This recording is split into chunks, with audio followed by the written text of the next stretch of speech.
उत्तराखंड राज्य के सीमांत जिले उत्तरकाशी का रहने वाला हूँ, जो अत्यंत ही सांस्कृतिक और धार्मिक महत्व रखता है।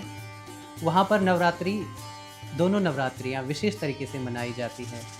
वहाँ पर आप सभी जानते हैं कि पहाड़ तो वैसे ही सौंदर्य से परिपूर्ण होते हैं।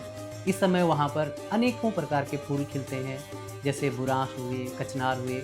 तो ये जो प्रकृति वसंत ऋतु में चारों तरफ अपने सौंदर्य को बिखेरती है, तो उसी सौंदर्य से, उन्हीं फूलों से माँ भगवती का पूजन किया जाता है। लोग अत्यंत आस्था के साथ में नवरात्रि पर्व को मनाते हैं। और यह चैत्र नवरात्रि इसलिए भी विशेष है क्योंकि इसमें रामनवमी आती है, नवमी के दिन, जिस दिन भगवान राम का जन्म हुआ था। तो इस कारण भी यह नवरात्र अत्यंत विशेष है। पहले हम इसका एक वैज्ञानिक कारण जानते हैं।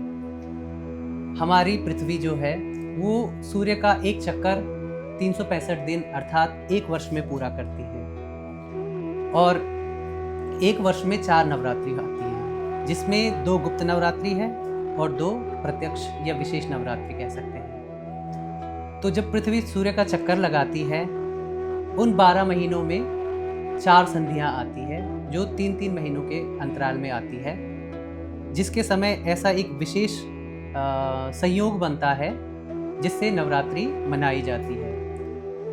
तो इन संधि काल में सृष्टि में अनेक संक्रमण होने की संभावना होती है, जैसे महामारी फैलना इत्यादि।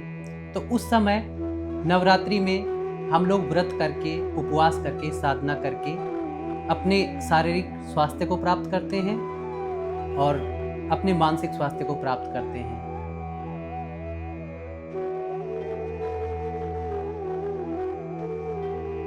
देखिए, जो 9 संख्या है, वैसे ये मंगल को रिप्रेजेंट करता है।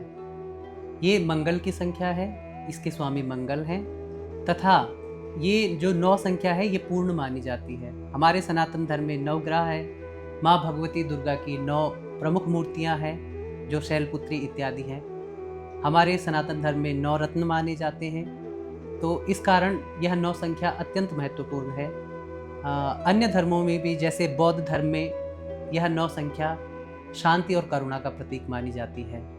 और कहीं कहीं इस संख्या को गुरु से भी जोड़ा जाता है कि जैसे गुरु स्वयं में पूर्ण होते हैं, वैसे ही ये 9 संख्या जो है ये पूर्ण है। जिनका जन्म महीने की 9, 18 और 27 तारीख को होता है, उनका मूलांक 9 होता है। ये लोग अत्यंत ही साहसी होते हैं और परिश्रमी होते हैं, मंगल की तरह वीर होते हैं। इन्हें क्रोध कम करना चाहिए तथा इन्हें भगवान हनुमान जी की आराधना करनी चाहिए।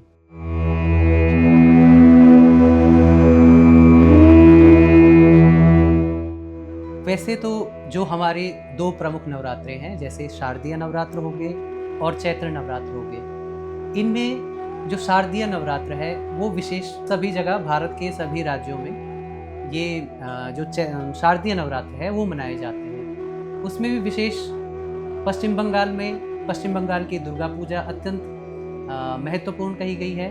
लेकिन हमारे जो उत्तर भारत की जो परंपरा है, इसमें भी शक्ति पूजा का विशेष महत्व है। तो इसमें शारदीय नवरात्रि भी और चैत्र नवरात्रि भी समान रूप से मनाए जाते हैं। लेकिन भारत के कुछ स्थानों में, जैसे पश्चिम बंगाल की ही बात करें, तो वे लोग शारदीय नवरात्र को, विजयदशमी वाले नवरात्र को महत्व देते हैं। लेकिन हम लोग उत्तर भारतीय जो लोग हैं, हम लोग दोनों नवरात्रियों को समान रूप से मनाते हैं और एक ही पद्धति, एक ही प्रकार से इस चैत्र नवरात्र में भी माँ भगवती दुर्गा का पूजन करते हैं।